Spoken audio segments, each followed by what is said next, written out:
This episode of The Matt Report is brought to you by SearchWP. Find SearchWP at searchwp.com. Let's talk about the power of their metrics add-on for a moment. Since I redesigned the Matt Report website, I put search front and center on my homepage. Why? SearchWP metrics. Metrics give me the inside data to what visitors on my site are looking for.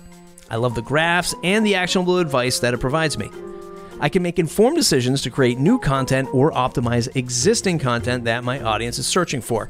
Remember when Google gave you all of that search data? Yeah, it was great back then, way back then, when they gave it to us. They don't give it to us anymore. Put on-site search front and center for your visitors. Get that data back. Get SearchWP at searchwp.com along with their metrics add-on. That's searchwp.com. Thanks for supporting the show. Paid Memberships Pro is back at it again. Find PMP at paidmembershipspro.com. It's the most complete WordPress membership plugin in the business. Don't take my word for it. Go to paidmembershipspro.com and look at the customer showcase right on the homepage. Hey, here's an idea. Do you want to start a business in 2021? Grab WordPress, that's free. Install Paid Memberships Pro, that's free. Use 3 of their free amazing add-ons like MailChimp, which is also free to build that email list. WooCommerce, also free to sell a digital good or a service. And then Zapier, also free to pipe your automations around the web. It's amazing. It's paidmembershipspro.com. Get it at paidmembershipspro.com. Paidmembershipspro.com. Thanks for supporting the show. Welcome back. We're going to try something new today. It's a first ever for the Best of Matt Report. And what I'm looking at are the best shows of 2021, best episodes of 2021 of the Matt Report. And I'm doing this through a mix of, well, just 2 pieces of this formula. The best chart toppers of the series thus far in 2021. So which episodes have got the most listens. And a sense of the ones that I felt like were telling the best stories. The ones that were coming through and talking about their business, their resiliency, the goods, the bads of running a business. And that's how we're going to kick it off today. It's going to be a nice mix of interviews. If you haven't listened to any of these episodes, maybe you've skipped around here and there, that's okay. I won't hold you to it. All of these episodes will be linked in the show notes. So go ahead and check those out when you're ready to get started. You're listening to The Matt Report. It's the home for the resilient business builder here at mattreport.com. Don't forget to subscribe to the email list, mattreport.com/subscribe. Okay, we're going to get into our first segment, our first clip. And this one comes from Simon Bruce, the creator of Hecto.io. He's a no-code developer building out a no-code platform. It's a solution geared at newsletter creators in order to monetize their newsletters. And throughout our conversation, which was, again, a fantastic conversation, that's why it ended up here in the Best of Matt Report. One of the things that he brought up, and it strikes an oh-so-common chord with me, is he was able to build a lot of different products and solutions through the power of no-code. And it was, not only did it allow his creativity come to life, it allowed him to find new opportunities here. And one of the most interesting parts was how he was actually building something that was very useful to his brother, not just his brother, but other people who are using it and still use the site today to find events for kids during COVID lockdown. And I just love how he sort of made this pivot to Hecto.io. So you'll hear that too. But also, I really wanted to dig deep to where he found the passion, like what really sparked his interest in building not just Hecto.io, but like what got him into this space in general, tech, the web, creativity, problem solving, product creation. And you might resonate with his answer. That's a good question. So for me, literally, so my dad used to bring back old computers from his office, essentially. And I remember that he brought back a computer and it had like an actual floppy disk. Like the floppy disks that we call floppy disks are actually hard, right? This was an actual, like it was floppy. Okay, so like we're close in the same age then. This is the kind of thing he was bringing back. Yeah, I'm 30, I'm 34, 35 soon. So he was bringing back these kind of bits of technology. And for me, it was absolutely fascinating. So like I could go like, I remember when it was MS-DOS, 3.1 came on. Me and my brother used to play the little Like there's like a game called Free Ski or Ski Free or something like that. There was all sorts of things coming through. My dad always used to feed us with this new technology. So throughout my childhood, I always used to tinker about with computers and wanting to know how things worked.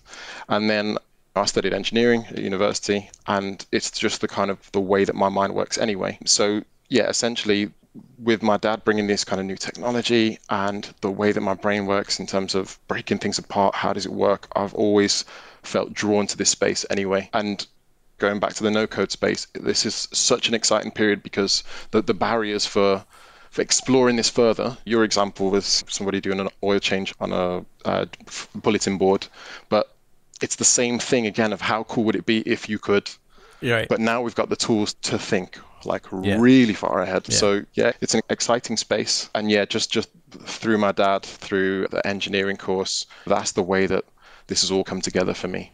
Yeah, I remember my dad had a laptop that had a printer built into it. It was the funniest. I mean, looking back on it, it was hilarious. He had a single sheet of paper underneath the keyboard. You have all these ideas. COVID hits. You see this idea that you can solve with your brother, but then you eventually come upon Hecto. Give us that moment of that crossing over that bridge.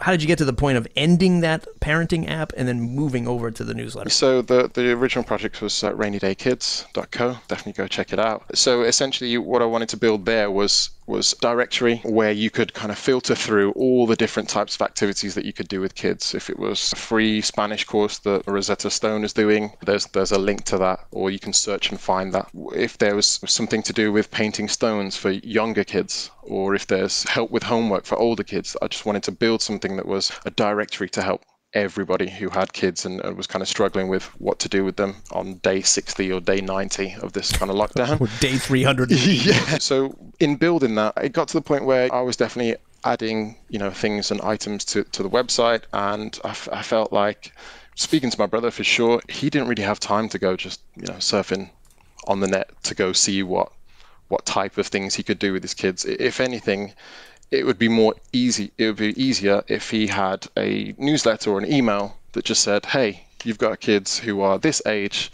these are the latest activities that you could do. And it would serve him and his kind of demographic a lot more because he just wouldn't have to do the searching and spending the time. So I set up a place where people can enter their email addresses and they can sign up for this newsletter. And as I was doing that, I felt like there was an opportunity actually to monetize the newsletter. Right, you got this cohort of parents, they've got kids, that for sure, and they're going to spend money. So if there's space in the newsletter, then by all means, it would be a great opportunity to kind of give that out as ad space. So after that, I started to think, hang on, so is there a bigger opportunity here? Because if I'm trying to do this, and there's nothing out there that I can see that helps me to kind of connect myself with businesses or brands or anything like that, is anybody else having this issue as well? When I looked, there's multiple newsletters in the same space. How do I monetize a newsletter? How many subscribers do I need before I can monetize? What should the price be? All those kind of things were really starting to crop up when I was kind of doing my research.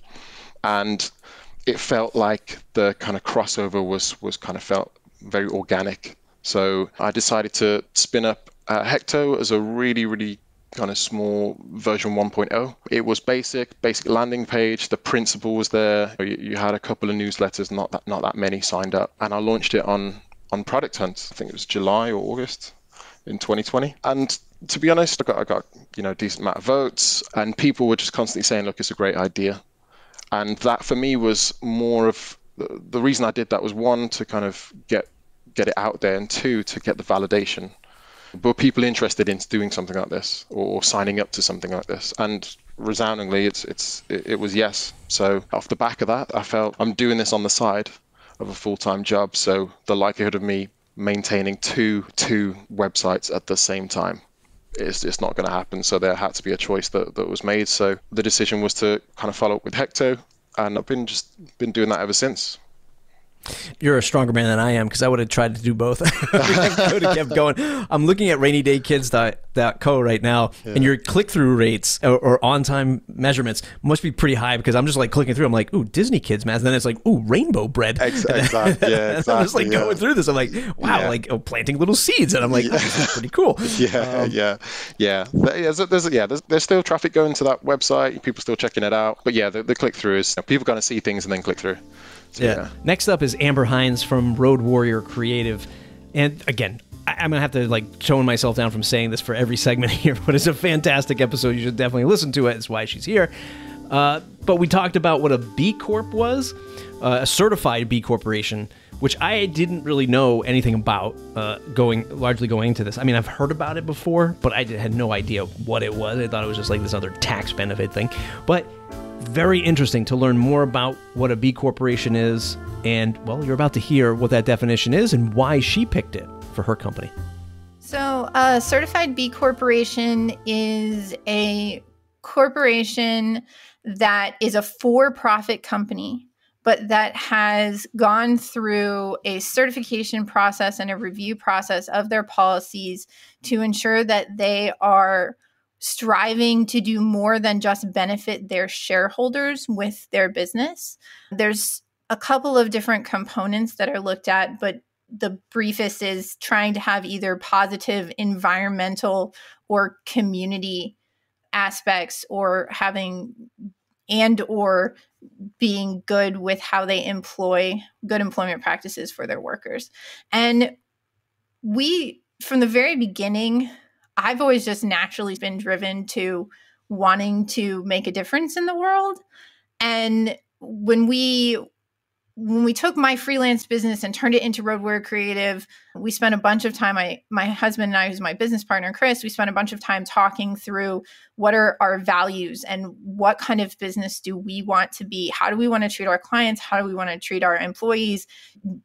Are we willing to outsource work to someone in the Philippines for like pennies on the dollar to what we would pay to someone in the United States? A lot of those sorts of things. What kind of schedule do we want to ask people to keep? Do we want to be remote or in person? And so we've always had this strong values base that we had started. We have an open source employee handbook on our GitHub.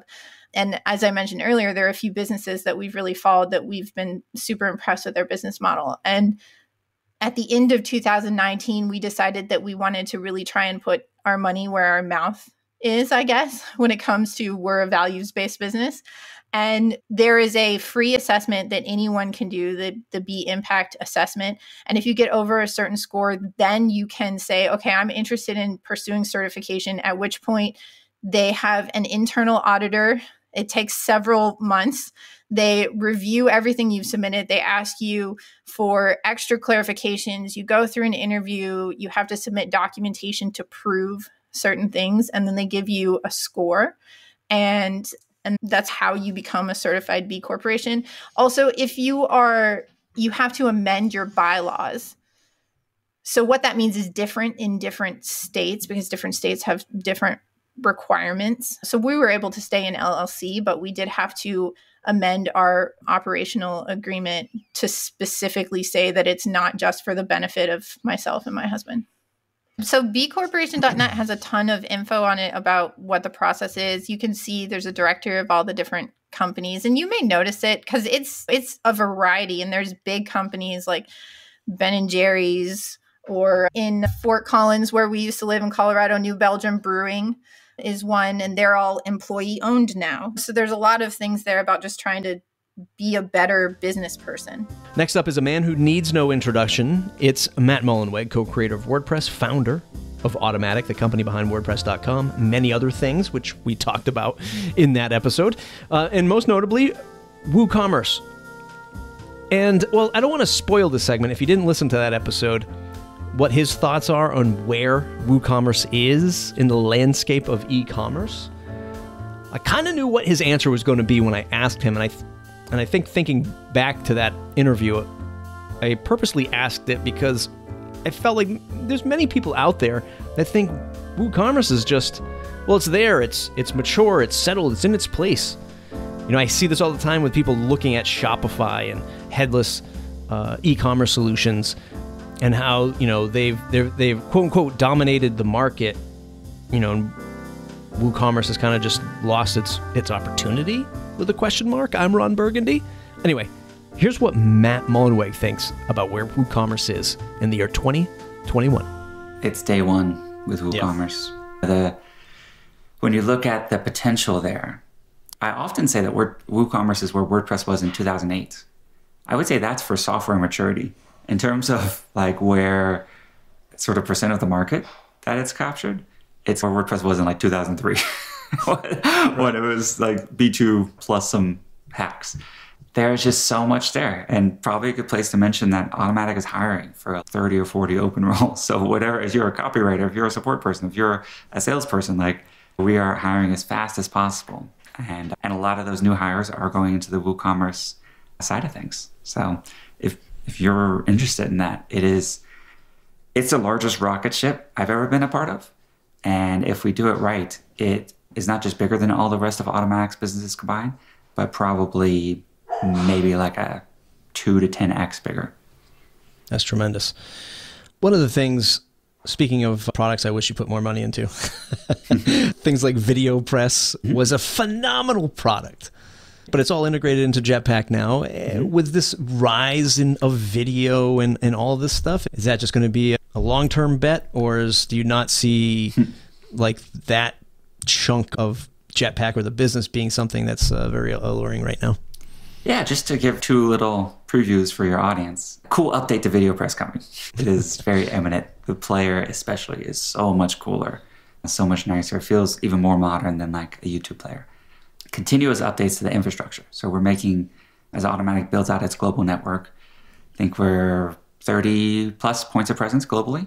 If you look at DNS perf, we're usually second to only Cloudflare or Google for how fast the network is. It's a kind of hidden part of Automattic that I'm really proud of that not a lot of people know about. So look for that to be a lot faster.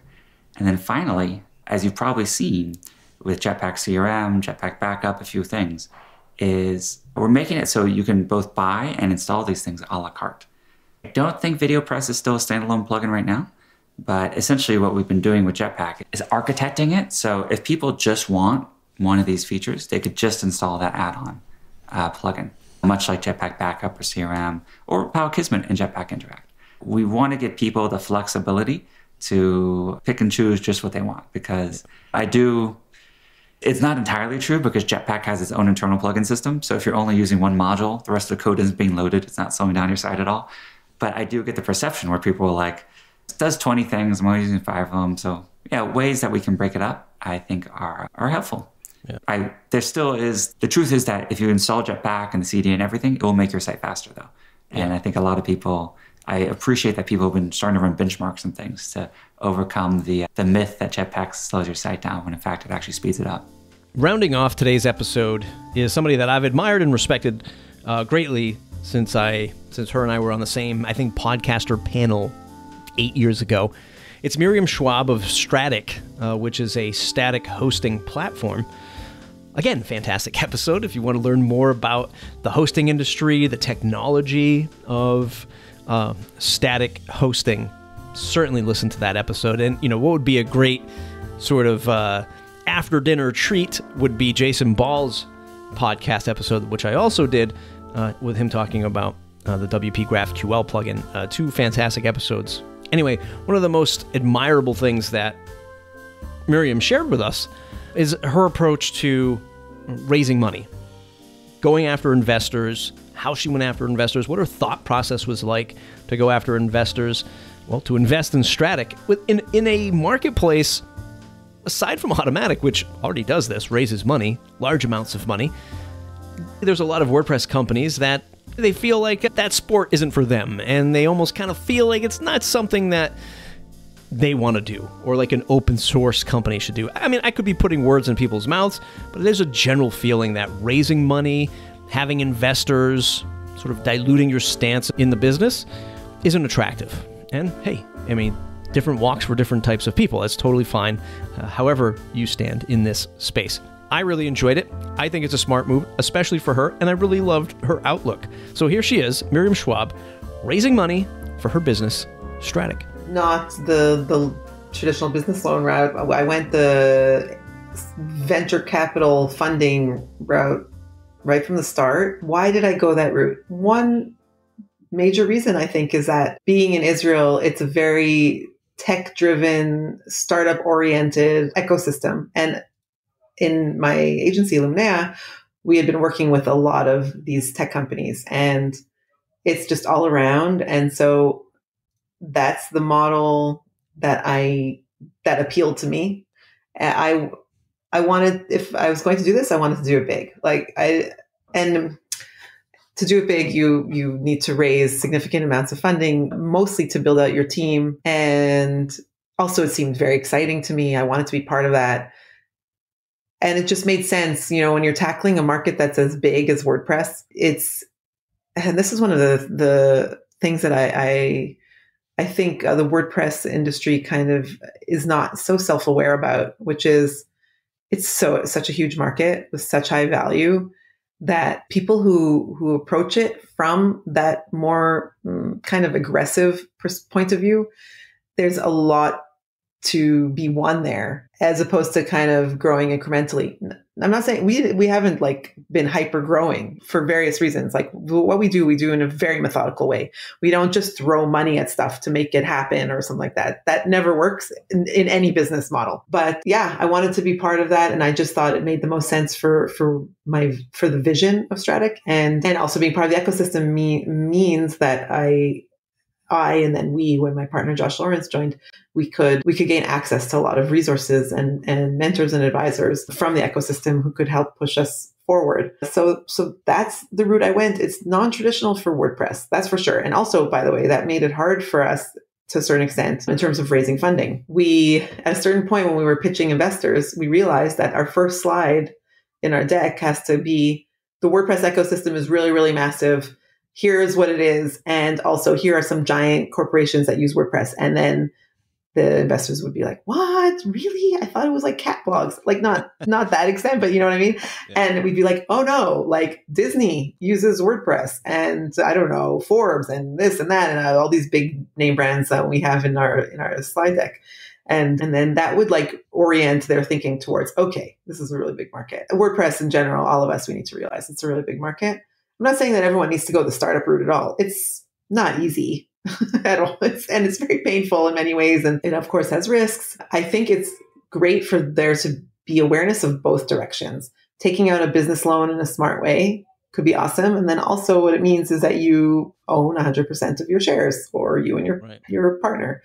Whereas in the venture capital world, you're just generally being diluted, and people need to, be aware of that.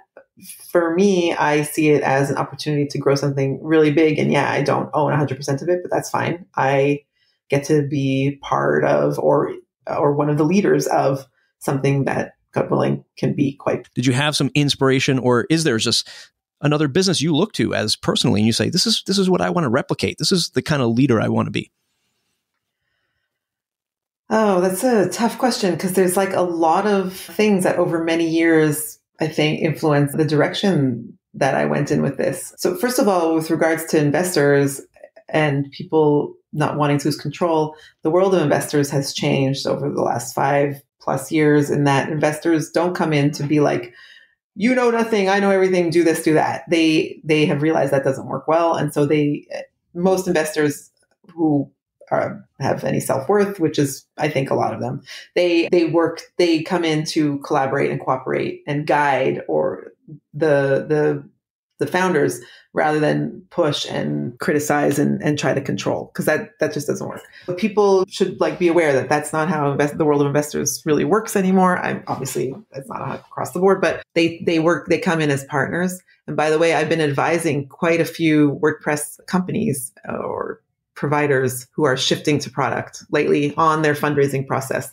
And I'm happy to do so. It's a funny application of the open source ethos. So in the past, I kept a blog running called WP Garage, and I would write all of my learnings about WordPress. And so now I'm very happy to share my learnings about fundraising with WordPress people from the community who are looking to go in that direction. So I've been doing that kind of under the radar very happily. So Just FYI to anyone who's listening and wants some advice, feel free to reach out. In terms of like inspiration, I often like to do things differently than others. So I liked that in the WordPress space, the only entities that had raised funding in a serious way until that point was essentially, Automatic, and I think WP Engine maybe. And it was something that wasn't yet done in the world of WordPress. And I thought, and I still think that WordPress deserves this type of approach for people who want it.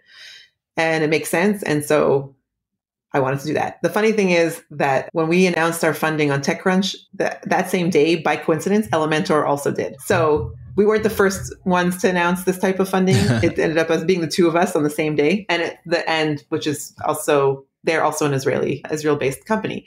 So I think both of us, it's not like by accident that it's two Israeli companies that look to raise funding in this way. And I do think it's the general influence of the tech ecosystem here and the support. It's a very supportive ecosystem. Like seriously, I can reach out to someone who's never met me and I don't know them, who's like a leader in the company, like an executive, and be like, hey, so-and-so, I'd really love your advice on our, next marketing project. Could we have a call? And they'll, in almost every case, say yes. That's how it is here. And I try to do the same for others. So it's a very much pay it forward mentality. And that's where you end up. It's like, that's the way to do things. There it is. It's the best of Matt Report thus far in the year 2021. It's March. I'm looking at my calendar. It's March 28th as I record this. Upstairs in my home office. Again, not using the mic that I want to use because that's now in my new studio, which is located outside of my office. I hope you enjoyed this best of episode. If you like this stuff, tweet at me, let me know, or leave me a review on iTunes or Apple Podcasts, as it's called these days. The review is something where people say, it doesn't help you rank anymore. No, it doesn't. It doesn't help you rank, but it makes me feel good. And if anybody else is looking at a startup podcast, a business podcast, a WordPress podcast, and they got them side by side, well, you have some more reviews, a better chance it is that somebody's going to play your show. So if you enjoyed the Matt Report, if you enjoyed the guests and the information and the time spent sharing their lessons, leave us a review. I'd really appreciate it. MattReport.com, MattReport.com/subscribe. Join that mailing list. TheWPMinute.com is another podcast that I do for, WordPress news in under 5 minutes. Check that out. TheWPMinute.com. Okay, see you online. See you in the next episode.